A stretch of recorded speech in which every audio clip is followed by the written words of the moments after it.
Hello there. Welcome to my review of the Rockford Files Season 4, Episode 17, Dwarf in a Helium Hat, written by David Chase and directed by Reza Badi. The episode begins with Jim receiving a late-night phone message threat about his non-existent dog, which he tries to ignore but can't. He makes his way over to see Dennis, but gets Chapman, in a particularly surly mood.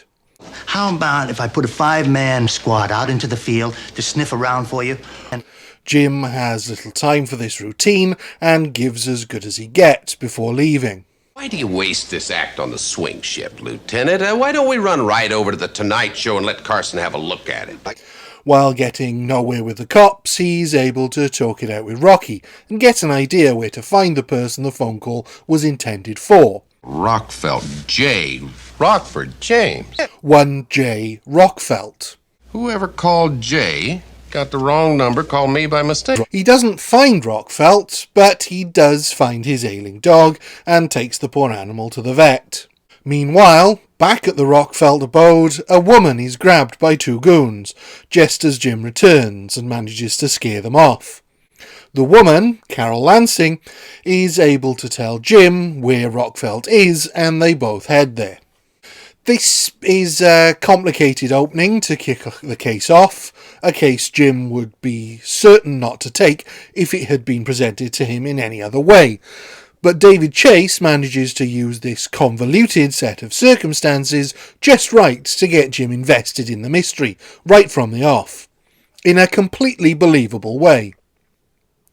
The confusing but threatening phone call, the lack of interest from the cops thanks to Chapman, the sick dog, and the set-upon girl all lead Jim into this story perfectly. And while Chapman is perhaps more antagonistic than usual, it's not by much. As Jim and Carol arrive at Jay's location, we get our Columbo connection. Not an actor, but a location. The house of murderer Ken Franklin in Murder by the Book, and victim Eric Wagner in The Most Crucial Game. This time the house belongs to rock star Keith Stewart, played by real-life musician Rick Springfield, and Jay is currently in Stewart's party bus. Rockford is played by John Plachette, who has a long career of playing slimeballs and weasels, and it appears this time is no different, as Rockford is more concerned with partying and a missing bag than dealing with the assault of his dog and his girlfriend. One thing for me when you stopped off at the house, just one thing. I thought the dog would be the bad news. As Jay exclaims he can handle his predicament on his own, the two goons arrive and Jim immediately takes charge, stealing the bus. Having ditched the goons, Jay reveals that he's in trouble with a guy named Gianni Tedesco, who sounds a lot like a mobster, what with the leg breaking and coke dealing. Which we all gladly snort, so what's the big simus, Carol? Jay owes him money, and Jim wants nothing to do with any of it, having done more than enough.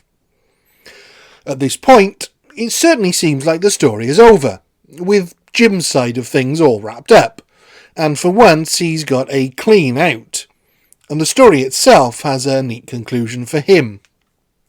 In fact, the way the story is structured, it could be the end, as it has its 3 acts, beginning, middle and end, but it's also got a lot of loose threads, and the conclusion only works for Jim. So it's pretty obvious it's not the end of it, with Jim getting another late-night phone call from the confused mobster who has now kidnapped Jay's sister. This is a brilliant way of restarting the story. Basically from where we came in, but now with higher stakes and more information. Essentially a retelling of part 1, but with all the key players now known to us. Greaseball Rockford, who resents the fact that he doesn't have the money to rock and roll all night and party every day, but does so anyway, goes to Stewart to borrow the money that he owes to Tedesco. But even Stewart has had enough of Rockford's sponging. Look, Jay, don't hang the guilt bag on my neck, okay? Meanwhile, Jim is having trouble tracking Rockford down, and eventually finds him at his parents' house, where he's as charming as ever. It's just like that neurotic cow to get right in the middle of this thing. We eventually meet the Rockfelts, who are far too lovely a couple to have a waste a son like Jay. Can't you see Julius is upset? Isn't this priceless? Will you button it, Jay? And they come up with the money to save his sister. I can't think of an episode so far that has given us this kind of dynamic for Jim and one of his clients, where he actively loathes the person he's dealing with, as do we, and yet has to work with him to save everyone else in his orbit from his actions. We get to see Garner at his most short-tempered here, forced to do the right thing with a truly worthless sidekick, who he quite rightly bullies for acting the big man. Did it ever occur to you to buy your mother a coat for Christmas instead of spending all her money on parties? We finally get a proper introduction to mobster Gianni Tedesco, played to perfection by Gianni Russo, who did such a good job of playing fictional gangsters because he also happened to be a real-life gangster. And, as he's still with us, that's all I'm going to say about that. Tedesco contacts Jim and Rockfelt and agrees to make the exchange at the bus station, planning to kill Rockfelt for embarrassing him. Jim knows this is the plan and follows them, while we get Tedesco's backstory, which certainly seems to borrow from Russo's real life as well as that of a few other mobsters, of bon vivants enamoured with gangsters without realising what a dangerous world they were stepping into. Jim manages to rescue Rockfelt and his sister, and through the whole experience, Rockfelt has learned absolutely nothing. I am coming up with the ideas. I am organizing it. Dr. and Mrs. Carruthers are paying. Although it seems that Carol and Rockfelt's dog have. Are you coming, Carol? I don't think so, Jay. He bit me! This is a curious episode where we see Chase sowing more seeds of what would become The Sopranos, as we get a deeper look into the life of a mobster. Although by that show's standards, this is very much skimming the surface.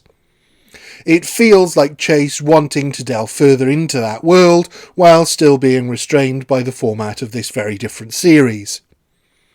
I found it really refreshing that Rockfelt is completely irredeemable, with a flat character arc that only serves to emphasise Carol's growth away from him. And although the Keith Stewart character feels almost superfluous, it does demonstrate that Rockfelt doesn't have any actual friends, but also doesn't seem to notice as long as he can continue to party. It feels very real, as I'm sure we've all known people like this who coast through life on a selfish and self-absorbed wave, and I think it would have been a mistake to try and make him more sympathetic. It's perhaps not the most exciting episode plot-wise, and the ending is a bit of an anticlimax, but the character work is beautifully done, showing a different side to Jim, and the cast all do a wonderful job. So for me, this is a 4 out of 5. Thank you. Goodbye.